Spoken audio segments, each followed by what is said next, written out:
Hello friends, स्वागत है आप सभी का आपके अपने YouTube channel solution of civil services में।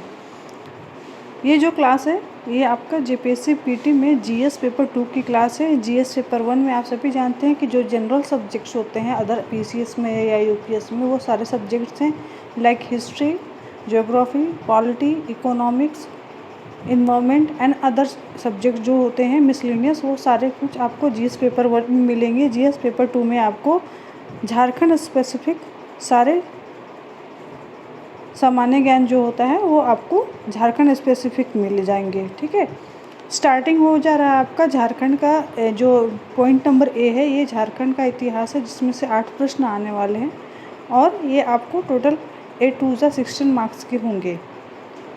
बेसिकली अगर आप देखें तो जो जीएस पेपर 1 है उसमें ऑलरेडी एक 10 मार्क्स का झारखंड स्पेसिफिक पोर्शन दिया हुआ है। इसके और साथ में बाकी जो अदर सब्जेक्ट जीएस के होते हैं जैसे कि इकोनॉमिक्स हो गया, हिस्ट्री हो गया, ज्योग्राफी हो, वो सारे सब्जेक्ट्स के अलावा भी आपको एक जीएस पेपर 1 में झारखंड के बारे में भी 10 नंबर के क्वेश्चन पूछे जाएंगे जीएस पेपर 1 में। और जीएस पेपर 2 की बात करते तो वह पूर्णतः झारखंड स्पेसिफिक होगा। तो अंतर क्या है, तो अगर आप झारखंड के जो जीएस पेपर 1 के देखते हैं तो उसमें आप देखेंगे कि उसमें आपको झारखंड का इतिहास, भूगोल और अन्य जो समसामयिक घटनाएं हैं उनसे संबंधित प्रश्न पूछे जाएंगे। एक बार संक्षेप में मैं आपको उसको समझा दे रही हूँ। ये देखिए, ये आपका जो पीटी का सिलेबस है जेपीएससी का, उसमें जीएस पेपर 1 आप देख रहे हैं। तो इसमें आप हिस्ट्री दिख रहा है, ज्योग्राफी है, इंडियन पॉलिटी एंड गवर्नेंस है, economics, science and tech, Jharkhand specific, national and international current affairs and general questions हैं मिसलेनियस नेचर के। इसमें ऑलरेडी एक झारखंड पोर्शन दिया हुआ, तो ये आपको इसमें आएगा क्या, जनरल अवेयरनेस ऑफ हिस्ट्री, मतलब जो झारखंड की हिस्ट्री होगी, सोसाइटी, यहाँ के समाज के बारे में, कल्चर एवं आर्ट्स के बारे में। कुल मिलाकर आप ये समझ सकते हैं कि इसमें भी झारखंड से संबंधित 10 प्रश्न होंगे ही, जो कि मुख्यतः फोकस करेंगे यहाँ की सभ्यता के बारे में, संस्कृति के बारे में, यहाँ के समाज के बारे में और झारखंड के इतिहास के बारे में। इसके अलावा आपको यहाँ पर देखेंगे जो जीएस पेपर 2 में ये भी 200 मार्क्स का ही रहेगा, जिस प्रकार जीएस पेपर 1 भी 200 मार्क्स का है। दोनों में आपको क्वालिफाइंग 40 मार्क्स होते हैं, तो आपको दोनों 2-2 घंटे का है। अब इसमें जीएस पेपर 2 में आप देख रहे हैं झारखंड का इतिहास एक पॉइंट नंबर ए है, उसके बाद बी में आपको आंदोलन है, सी में विशिष्ट पहचान है, डी में लोक साहित्य इत्यादि हैं, ई में आप झारखंडी साहित्य हैं, एफ में झारखंड के प्रमुख शिक्षा संस्थान हैं, जी में खेलकूद है झारखंड का, एच में आपको जो यहाँ के भूमि संबंधी अधिनियम या कानून जो CNT SPT एक्ट है, उसके बाद में आपको आई में यहाँ के झारखंड के जंगल, नदी, पहाड़, पर्वत, खान, खनिज, जे में आपको औद्योगिक नीति, विस्थापन और पुनर्वास नीति है, के में आपको देखेंगे झारखंड के उद्योग और उनका औद्योगिक विकास है। तो ये आपका जीएस पेपर 2 का सिलेबस हो गया। इसमें और आगे चल के झारखंड की प्रमुख परियोजनाएं, झारखंड में जल प्रबंधन, झारखंड के पर्यावरण संबंधित तथ्य, आपदा प्रबंधन एवं विविध तथ्य आ जा रहे हैं। ठीक है, तो 10 प्रश्न आपको वहाँ हो गए।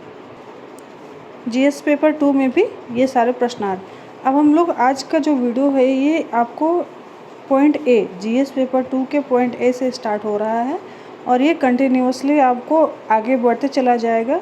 सबसे पहले आप लोग तो चैनल सब्सक्राइब कर लीजिए ताकि आपको सारे सब्जेक्ट्स, सारे पेपर्स, आपको सारे जो पॉइंट्स हैं वो कंप्लीट हो जाएंगे, जो जीएस पेपर 2 के और जीएस पेपर 1 के। जीएस पेपर 1 के वीडियो ऑलरेडी आ रहे हैं, जैसे कि आपको इसमें सबसे पहले स्टार्ट हो चुका है एंशिएंट हिस्ट्री से। एंशिएंट हिस्ट्री में 3 पॉइंट्स हम लोग जो इंडिया के जो हिस्ट्री के जानने के स्रोत हो गए, प्राक इतिहास हो गया और सिंधु घाटी सभ्यता और हड़प्पन सभ्यता, इसको हम लोग पढ़ चुके हैं। ऑलरेडी टेस्ट क्वेश्चंस आपको प्रोवाइडेड हैं जो कि मेरे यूट्यूब चैनल और टेलीग्राम चैनल दोनों पर आपको दिए गए हैं। आपको टेस्ट क्वेश्चन जो था उसको सॉल्व करने के लिए बोला गया था, उसके आंसर भी अपलोड हो जाएंगे।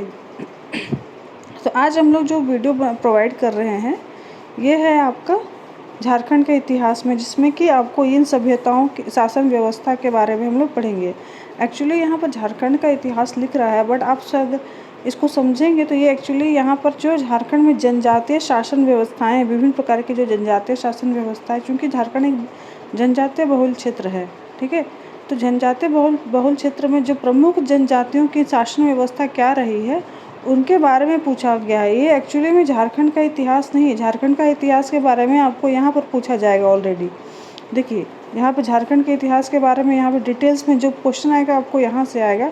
आपको यहाँ प्रमुखता से इन्हीं के बारे में पढ़ना है जो झारखंड में जो यहाँ के जनजाति हैं इनकी शासन व्यवस्था क्या है और इनके समाज की व्यवस्था क्या है, ठीक है।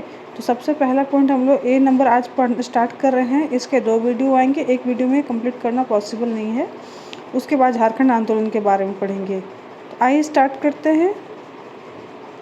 ये पहला पॉइंट स्टार्ट करेंगे हम लोग मुंडा शासन व्यवस्था से। वीडियो स्टार्ट करने से पहले फिर से बोल दे रही हूँ कि आप लोग चैनल को सब्सक्राइब कर लेंगे और नोटिफिकेशन बेल जो होता है वो जो घंटे का चिन्ह है और निशान है वहाँ पर उसको दबा दीजिएगा, जिससे आपको आगामी वीडियो के नोटिफिकेशन मिलते रहेंगे। क्योंकि आपकी जेपीएससी पीटी की तैयारी आप मोस्ट प्रोबेबली सब लोग घर पर ही बैठकर कर रहे होंगे। अभी लॉकडाउन का टाइम चल रहा है तो जो इंस्टीट्यूट ज्वाइन किए थे वो भी घर पर है, जो नहीं कर पाए वो भी घर पर ही पढ़ रहे होंगे। तो मेरा काम आपको बस यही है कि मैं आपको कंटेंट प्रोवाइड कर दे रही हूँ, महत्वपूर्ण तथ्यों को बता दे रही हूँ जिससे आपके घर पे बैठे तैयारी हो सके। आपको पीडीएफ भी प्रोवाइड कर दिया जाएगा जिससे आपको ज़्यादा परेशानी नहीं होगी। तो सबसे पहले ये जेपीएससी पीटी का ये जीएस पेपर 2 है, ये समझ लीजिए, जिसमें कि हम लोग शासन व्यवस्थाओं के बारे में पढ़ेंगे, जिसके बारे में आपको सिलेबस में झारखंड का इतिहास के रूप में पॉइंट ए दिया हुआ है। और विभिन्न शासन व्यवस्थाओं के बारे में आपको प्रश्न पूछे जाने की संभावना है, जिसमें कि टोटल 8 प्रश्न पूछे जाएंगे ही और 16 मार्क्स के। सबसे पहले स्टार्ट करेंगे मुंडा शासन व्यवस्था से। तो देखिए मुंडा शासन व्यवस्था जो है, जहाँ पर आप देख रहे हैं टोटल 7 शासन व्यवस्था के बारे में पूछा है। इतना आप समझ लीजिए एक्चुअली में 7 ना होकर के 6 ही हैं। जो मुंडा शासन व्यवस्था है यही पढ़ा पंचायत शासन व्यवस्था दोनों सेम ही है, ठीक है। अब कैसे सेम है अभी आगे के आपको तथ्यों में आपको समझ में आ जाएंगे दोनों कैसे सेम है। मुंडा शासन व्यवस्था से ही उभर कर आपका पढ़ा पंचायत शासन व्यवस्था आता है, इसीलिए आपको दोनों एक दूसरे में मर्जेड है। अब देखिए कैसे आप ये दोनों चीज़ है। अभी सबसे स्टार्ट करते हैं। सबसे पहले इतना जान लीजिए कि झारखंड जो है इसमें जो जनजातीय शासन व्यवस्थाएं विभिन्न प्रकार की पाई जाती हैं, क्योंकि ये विभिन्न प्रकार की जनजातियों वाला क्षेत्र है, ठीक है। और जितनी भी जनजातियां हैं उनके अपनी अपनी अलग से सामाजिक सांस्कृतिक विशेषताएं, अपनी अलग प्रशासनिक व्यवस्थाएं हैं। और ये जो व्यवस्थाएं हैं ये अतीत से लेकर अभी तक चली आ रही हैं। अर्थात झारखंड में जितने भी जनजाति हैं उनकी अपनी शासन व्यवस्था, सामाजिक व्यवस्था, अपनी संस्कृति है और ये काफ़ी समय से चली आ रही है। अभी वर्तमान में भी ये उन चीज़ों को फॉलो करते हैं और इनका महत्व आज भी इनके जो क्षेत्रों में देखने को मिलता है, इनके जीवन में देखने को मिलता है। सबसे पहले ये शासन व्यवस्थाएं जो हैं उनमें पहले हम लोग देखेंगे मुंडा प्रशासन व्यवस्था, जिसको पढ़ा पंचायत शासन व्यवस्था भी कहते हैं। अब ये देख लीजिए यहाँ पर, तब आप ये समझ लीजिए कि ये 1 पॉइंट में 2 पॉइंट आपका तैयारी हो रहा है, ठीक है। तो ये 7 है, 7 ना होकर एक्चुअली आप देखेंगे तो ये 6 ही है। तो आप हम लोग स्टार्ट करें मुंडा शासन व्यवस्था अर्थात पढ़ा पंचायत शासन व्यवस्था। मुंडा जो शासन व्यवस्था है ये झारखंड में कोलेरियन समूह की एक सशक्त जनजाति है, ठीक है। और इसकी जो प्रजातीय दृष्टि से ये प्रोटो ऑस्ट्रेलाइड समूह में रखा जाता है इनको। और इनके निवास स्थल के बारे में विभिन्न जो विद्वान हैं उनमें प्राय मतभेद रहा है। विभिन्न विद्वानों के विभिन्न मत रहे हैं। जैसे प्रथम विचारधारा को अगर मानकर देखते हैं तो प्रथम विचारधारा वाले विद्वानों के अनुसार ये जो इनकी जो मूल भूमि रही है ये तिब्बत रही है। कुछ अन्य विचारधारा वालों के अनुसार ये भारत के दक्षिण पश्चिम से चलकर आर्यों के दबाव में मध्य प्रदेश आए और बाद में झारखंड के क्षेत्र में इनका प्रवेश हुआ। वहीं एक अन्य विचारधारा के अनुसार ये भारत के दक्षिण पूर्वी भाग से झारखंड प्रवेश किए तथा असुर जनजाति को पराजित कर उनका जो निवास स्थल झारखंड था उस पर आधिपत्य स्थापित कर लिए। अब जान लीजिए कि ये जो मुंडा पंचायत व्यवस्था है ये उसमें जो मुंडा जनजाति है इनकी जो भाषा थी ये मुंडारी है, ठीक है। और यह भाषा जो है ऑस्ट्रो एशियाटिक भाषा परिवार के अंतर्गत आती है। इनके ये लोग अपने जो मुंडा लोग हैं इनकी अपनी भाषा को होडो जगर भी कहते हैं। देखिए फैक्ट्स जो है आपको इसी से पूछे जाएंगे, क्वेश्चंस आपको याद रखना है, ठीक है। अब देखिए जिन चीज़ों को मैं अंडरलाइन कर दे रही हूँ उन या फिर राउंड कर दे रही हूँ उनको समझिएगा कि ये चीज़ बहुत इम्पॉर्टेंट है और इनसे ही पीटी के प्रश्न बन के आ जाएंगे। और ये जो नोट आप देख रहे हैं कंटेंट है ये डिस्क्रिप्टिव मोड में है, तो ये आपको ना सिर्फ पीटी के लिए बल्कि मेंस के लिए भी काम आ जाएगा। स्थल जान लीजिए, इनका जो प्रसार कहाँ पर है, झारखंड के रांची, खूंटी, हजारीबाग, गुमला, सिमडेगा, गिरिडीह, सिंहभूम और संथाल परगना जिले में है, ठीक है। आगे देखिए, अब इनके जो मुंडा जनजाति है इनके कुछ अपने विशेष स्थल होते हैं।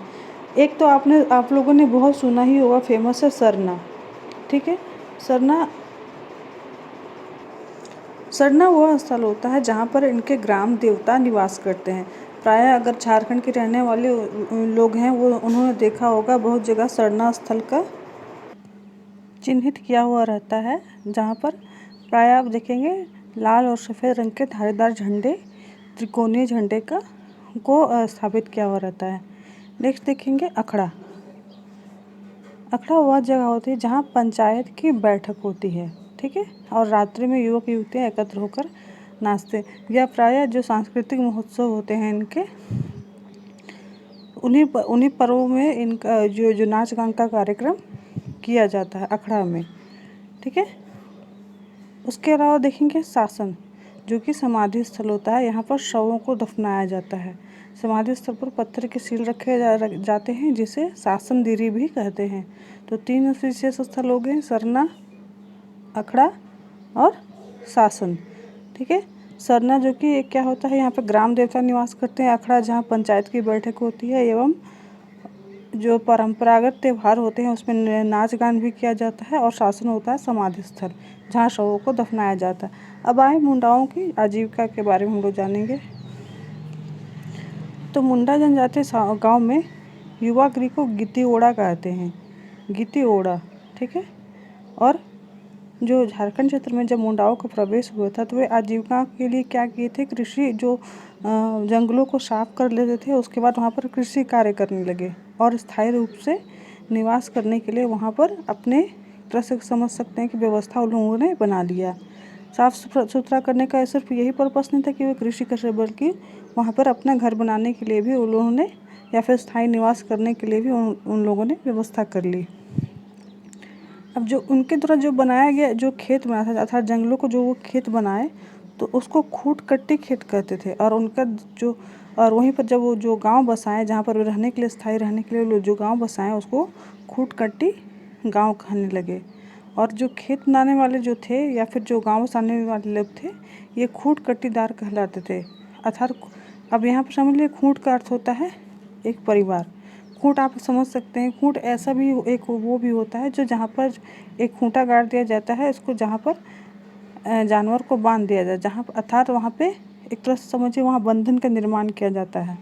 तो इसे समझ लीजिए कि खूंट जहाँ पे हो गया, जो खूंट कट्टीदार थे वो एक तरह से जहाँ पर स्थिर होने के लिए या फिर निवास करने के लिए या फिर वहाँ पर समझ लीजिए कि वह एक तरह से एक जगह से बंधने के लिए ही उस इलाके को निर्माण करते थे।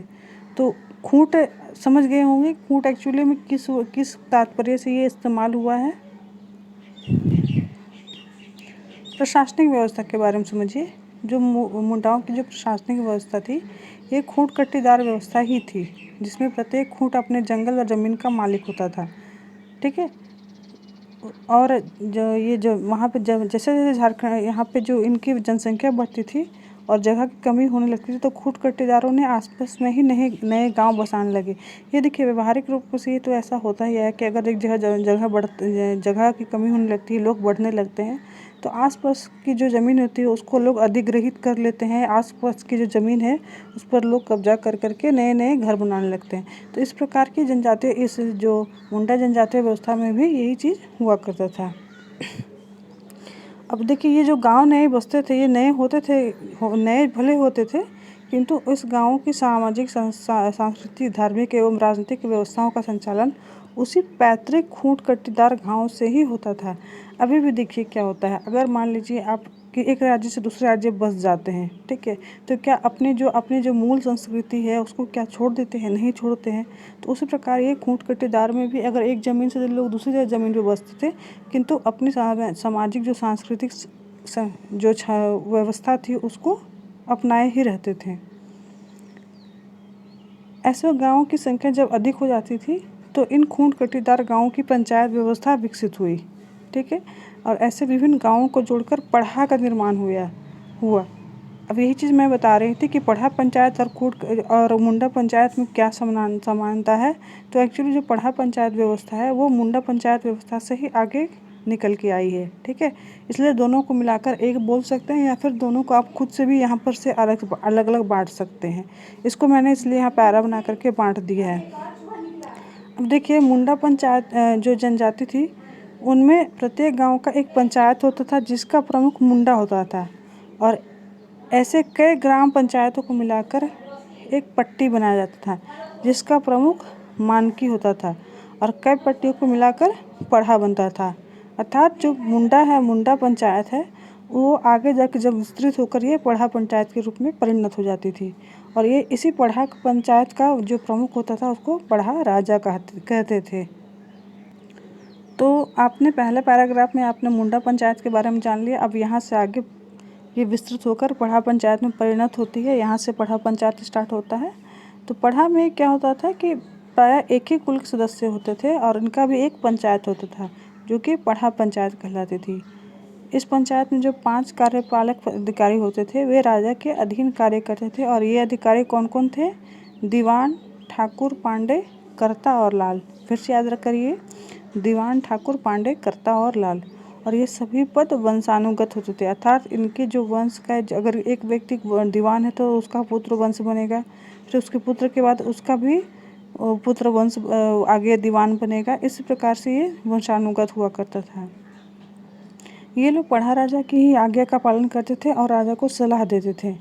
और ये जो पढ़ा राजा का जो मनोनयन होता था ये चुनाव के द्वारा होता था, ठीक है। ये भी लोकतांत्रिक व्यवस्था थी, और यह पद जो था वंशानुगत नहीं था। जिस प्रकार ये जो अधिकारी था, ये अधिकारियों का पद जो था ये वंशानुगत था, लेकिन यहाँ पर आपको जो पढ़ा राजा का पद था ये वंशानुगत नहीं था। यही कारण है कि मुंडा मान के पढ़ा सरदार की जो प्रशासनिक व्यवस्था थी ये भारत की प्रथम गणतांत्रिक व्यवस्था का उदाहरण प्रस्तुत करती है। बहुत इम्पोर्टेंट है, तो समझ लीजिए यहाँ पर, क्योंकि यहाँ पर जो पढ़ा पंचायत का जो मनोनयन पढ़ा राजा का मनोनयन होता था ये चुनाव के द्वारा होता था, ठीक है, और ये वंशानुगत नहीं होता था। इसीलिए ये जो व्यवस्था थी ये भारत की प्रथम गणतांत्रिक व्यवस्था थी।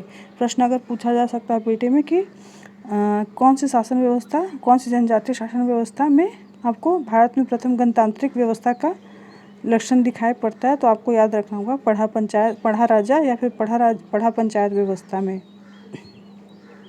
आगे देखेंगे, मानकी और पढ़ा राजा को किसी भी प्रकार का कोई राजस्व नहीं मिलता था, और इसी आधार पर इसे राज व्यवस्था न कहकर सहकारी व्यवस्था भी कहते थे। पढ़ा पंचायत द्वारा सीमा विवाद, आपसी झगड़ों का निपटारा, अन्य विवादों को सुलझाया जाता था, और यह मुंडा के सर्वोच्च न्यायपालिका, कार्यपालिका और विधायिका इसे माना जाता था। वर्तमान समय में भी जो मुंडा जनजातीय क्षेत्र में भी सरकारी पंचायतें स्थापित हो गई हैं, और यह पंचायत मुंडा के सामाजिक मामलों में भी हस्तक्षेप करती है, जिससे परंपरागत पंचायतें अब गौण होती जा रही हैं। तो यहाँ तक था आपका मुंडा पंचायत एवं पढ़ा पंचायत दोनों का ये मिश्रित रूप था, क्योंकि आपको मुंडा पंचायत जो व्यवस्था थी, मुंडा प्रशासन व्यवस्था थी, ये आकर आपको यही आगे जा कर के ये आपको विस्तृत होकर के पढ़ा पंचायत शासन व्यवस्था में परिणत हो जाती है।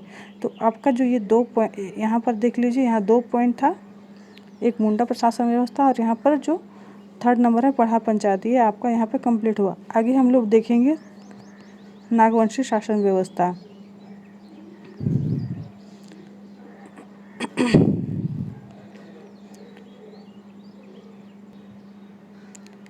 देखिए, नागवंशी शासन व्यवस्था थी ये एक्चुअली में मुंडा शासन व्यवस्था का ही विस्तृत रूप है। ये जो प्रथम शताब्दी ईसा पूर्व में अर्थात 64वीं ईस्वी में मुंडाओं की जो राज्य व्यवस्था थी ये नागवंशियों को हस्तांतरित हो गई, ट्रांसफ़र हो गई। नागवंशियों के जो प्रथम राजा थे फने मुकुटराय, इन्होंने पढ़ा पंचायत को समाप्त नहीं होने दिया, पढ़ा व्यवस्था को समाप्त नहीं होने दिया, ना ही उसमें कोई परिवर्तन किया, बल्कि इसको विस्तृत रूप देने का प्रयास किया।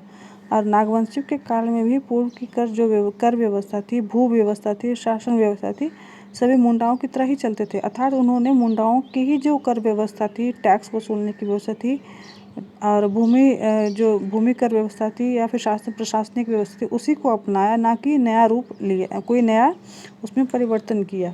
अर्थात जो मुंडा व्यवस्था थी उसी को का हस्तांतरित और विस्तृत रूप है आपका नागवंशी शासन व्यवस्था। इस चीज़ को समझ लीजिएगा, ये प्रश्न पूछे जाने की संभावना है कि नागवंशी शासन व्यवस्था किसका हस्तांतरित रूप या विस्तारित रूप है। तो ये आपको मुंडा शासन व्यवस्था का विस्तृत रूप है नागवंशी शासन व्यवस्था।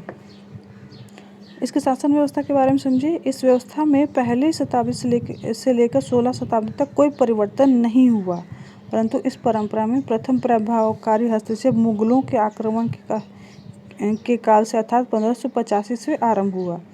मुगल सेना यहाँ के राजाओं से नजराना लेने लगी तथा बाद में धीरे धीरे यह एक नियमित स्वरूप धारण कर लिया, जिसे मालगुजारी कहा जाने लगा।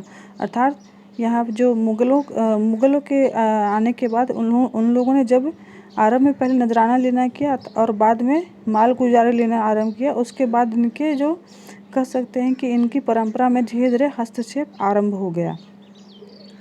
नागवंशी कालीन व्यवस्था में कर या मालगुजारी लेने की प्रथा आम रईयतों में नहीं थी, अतः मुगल शासकों का संपूर्ण राज्य की मालगुजारी देना नागवंशी राजाओं के लिए कठिन होने लगा। 1616 में कर नहीं देने के कारण छोटा नागपुर खास के महाराजा दुर्जन साल को कैद कर ग्वालियर के किले में 12 वर्षों तक जहांगीर द्वारा रख दिया गया, और उसके बाद 6000 रुपये सालाना कर देने की सहमति जब बनी, उसी आधार पर फिर इनको दुर्जन साल को कैद से मुक्त कराया गया। नागवंशी राजाओं पर जब कर बढ़ता चला गया, किंतु यहाँ पर प्रजा से कर लेने का कोई प्रावधान नहीं था, और लगातार कर बढ़ने की जो मात्रा थी, बढ़ते हुए कर की मात्रा के कारण नागवंशी राजाओं ने अपनी प्राचीन व्यवस्था को बदलकर लोगों से कर वसूलना आरंभ कर दिया। तो ये क्या किया, क्योंकि अब इनको पूरे गांव को ही कर देना पड़ता था। तब अंत में क्योंकि इन नागवंशी राजाओं को कोई रिवेन्यू प्राप्त नहीं होता था। जब आपने पढ़ा था अभी, जैसे कि पढ़ा पंचायत में जो राजा थे, तो उनको कोई रिवेन्यू नहीं मिलता था। तो आप समझ सकते थे उनकी ही संस्कृति को जब नागवंशी राजाओं ने अपनाया था, तो इनको भी कोई कर नहीं मिलता था, कोई राजस्व नहीं मिलता था। किंतु इनको खुद देने की जब बारी ये मुगलों को जब देने लगे कर, तो अब ये कहाँ से कर लाते, तो ये लोग क्या करने लगे कि ये लोग फिर प्राचीन व्यवस्था को बदलकर ये गाँव के लोगों से कर वसूलना आरंभ कर देते हैं। ठीक है, फिर ये नागवंशी राजाओं ने पढ़ा के प्रमुख मानकियों की भूयहर कहा और गुजारी जो था उसको वसूली करने का आदेश दिया।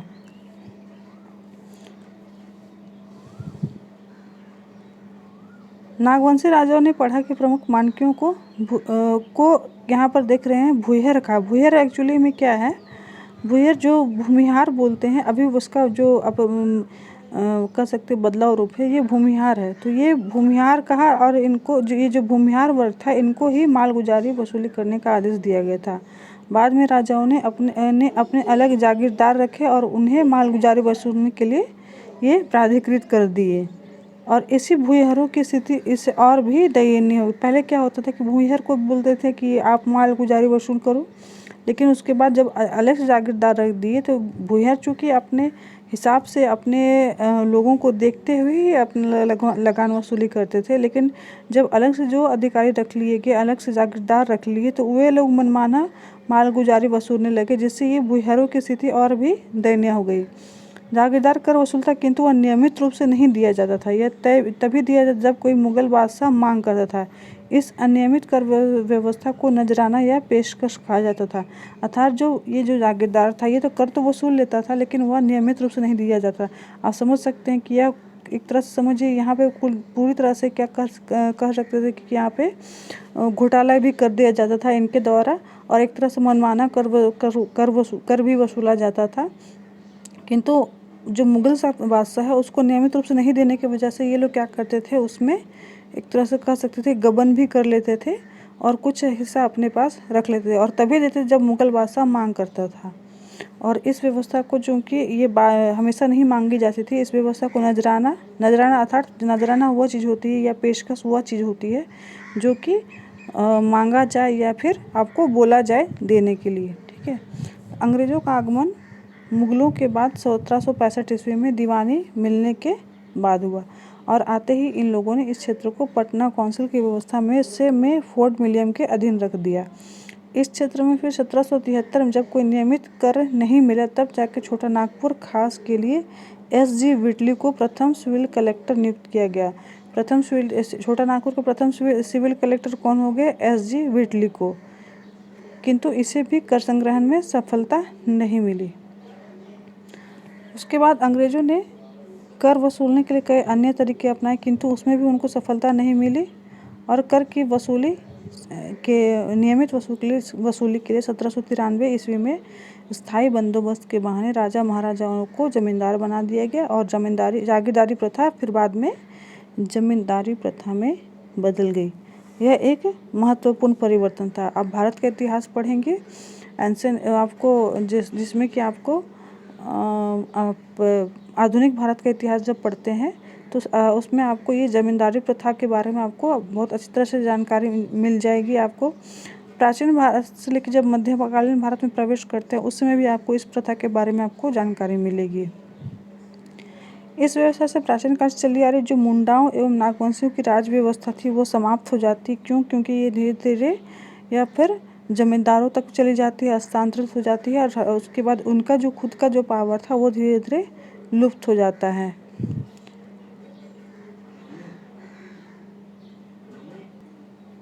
और ये जो राजा महाराजा भी थे जिनको जमींदार बनाया गया था ये वास्तविकता में सिर्फ इनकी जो स्थिति थी ये कर संग्राहक के रूप में ही रह गई थी। इनके खुद के ऊपर भी कोई कह सकते हैं इनका खुद का वो भी प्रभुत्व नहीं रह गया था। इसके बाद अंग्रेजों की विधि व्यवस्था आरंभ हो गई थी और नए नए कानून एवं नियम आने लगे जिससे यहाँ के राजा महाराजा मुंडा मान की पढ़ा पंचायत आदि विलीन हो गए क्योंकि खुद का इनका अस्तित्व धीरे धीरे जो प्रशासनिक पावर था वो खत्म हो जाता है। एडमिनिस्ट्रेटिव पावर जो था अपनी पंचायत पर वो खत्म हो जाता है और संपूर्ण देश के साथ साथ छोटा नागपुर भी अंग्रेजों के अधीन हो गया और नागवंशी राजाओं की राज व्यवस्था समाप्त हो गई। इस वीडियो को मैं यहीं पर ख़त्म करती हूँ। वास्तविक में 2 नहीं 3 प्रशासनिक व्यवस्थाओं के बारे में आप लोगों ने पढ़ लिया जो कि आपके जो पीटी का जेपीएससी पीटी में जीएस पेपर 2 का पोर्शन है। इसमें आप लोग का 1, 2 और ये 3 पॉइंट खत्म हो गया है। ये 3 पॉइंट खत्म हो गया है। उसके बाद हम लोग आगे के नेक्स्ट वीडियो में हम लोग मुंडा मान के ढोकलो शो और जातीय पंचायत व्यवस्था के बारे में जानेंगे। तो वीडियो आप लोग कैसा लगा फीडबैक ज़रूर दीजिएगा। आप लोग को समझ में आया कि नहीं, आपके लिए लाभदायक हुआ कि नहीं, ये ज़रूर मुझे बताइएगा। दूसरी महत्वपूर्ण बात कि अगर पहले चैनल नहीं सब्सक्राइब तो सब्सक्राइब जरूर कर लीजिए क्योंकि आगामी जितने भी वीडियो आएंगे आपके 3 टाइप के मेरे जो चैनल पे 3 सीरीज़ के वीडियो आ रहे हैं। 3 टाइप के वीडियो के सीरीज आ रहे हैं। पहला हो जा रहा है आपका जीएस का जो जनरल पेपर होता है। ठीक है, इसमें आपको हिस्ट्री से स्टार्ट हुआ है, एंशिएंट हिस्ट्री चल रहा है, उसके बाद मिडिवल मॉडर्न, उसके बाद हम लोग ज्योग्राफी और पॉलिटी इकोनॉमिक्स आदि सब्जेक्ट्स के बारे में देख रहे हैं। दूसरा जो सीरीज चल रहा है आपको बिहार का जीके का सीरीज चल रहा है और ये थर्ड जो सीरीज चालू हुआ है आपका ये झारखंड जीके का। तो ये चैनल आपके लिए बहुत ही महत्वपूर्ण रहेगा। इससे आपका झारखंड, बिहार और अदर जो सिविल सर्विसेज है उनकी तैयारी, तीनों की तैयारी एक साथ, सबकी तैयारी एक साथ हो जाएगी। तो चैनल पर बने रहिएगा और मुझे फीडबैक ज़रूर देते रहिएगा कि ये आपकी तैयारी मेरे चैनल से किस प्रकार मददगार हो रही है। वीडियो देखने के लिए बहुत बहुत धन्यवाद और यही कहूँगी कि आप इस प्रकार घर बैठकर तैयारी कर रहे हैं, अन्य लोग को भी ये वीडियो आपको शेयर कीजिए ताकि अन्य लोगों को भी इस वीडियो से फ़ायदा हो पाए। क्योंकि सभी ज़्यादातर लोग ऐसे हैं झारखंड में रहने वाले या बिहार में रहने वाले, वो खुद सेल्फ स्टडी से तैयारी करते हैं। वो घर पर अपने बुक्स के माध्यम से पढ़ते हैं, वीडियोस के माध्यम से पढ़ते हैं, ऑनलाइन पढ़ते हैं। सबके पास वो व्यवस्था नहीं है कि वह कोचिंग इंस्टीट्यूट को ज्वाइन करके अपनी तैयारी कर पाएँ। तो यही कहूँगी कि दूसरों को भी मदद कीजिए, खुद की भी मदद कीजिए और दूसरों की मदद कीजिए और इन वीडियो को दूसरों को भी शेयर कीजिए। वीडियो देखने के लिए बहुत बहुत धन्यवाद।